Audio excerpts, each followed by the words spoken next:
Hello दोस्तों, मैं Aryan school of business advisor and founder online business workshop. मित्रों, हम बात करना चाहेंगे कंबाइंड या कंपाउंड एक्टिविटी।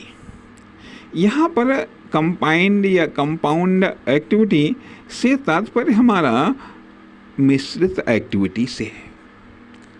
मिश्रित एक्टिविटी से है। इस मिश्रित एक्टिविटी में यूँ तो देखा जाए कई प्रकार की एक्टिविटी शामिल होती हैं। Living activity, progressive activity, aggressive activity और फुलिश एक्टिविटी। ये चारों प्रकार की एक्टिविटी शामिल होती हैं। लेकिन अब फुलिश एक्टिविटी हो सकता है बाई चांस या इसकी मात्रा काफ़ी कम होती है, लेकिन सब कंट्रोल्ड होती हैं। एक पॉलिसी के तहत कंबाइंड या कंपाउंड या मिश्रित एक्टिविटी का सहारा लिया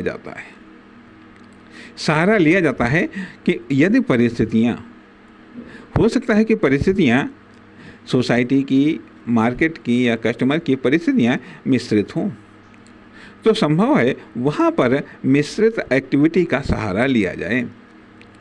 मिश्रित एक्टिविटी को अपनी लाइफ प्रोग्रेस के लिए या फिर इकोनॉमिक प्रोग्रेस के लिए या फिर कॉमर्शियल प्रोग्रेस के लिए माध्यम बनाया जाए। इसलिए कंबाइंड या कंपाउंड या मिश्रित एक्टिविटी ये भी अपने आप में एक पॉलिसी हो सकती है। लाइफ में सक्सेस के लिए, इकोनॉमिक सेक्टर में सक्सेस के लिए व कॉमर्शियल सेक्टर में सक्सेस के लिए इसमें कंट्रोल्ड तरीके से, नियंत्रित तरीके से कभी लिविंग एक्टिविटी का इस्तेमाल किया जाता है, तो कभी एग्रेसिव एक्टिविटी का, कभी प्रोग्रेसिव एक्टिविटी का और कभी फुलिश एक्टिविटी का भी सहारा ले लिया जाता है। इसलिए यह मिश्रित एक्टिविटी है। नमस्कार, धन्यवाद।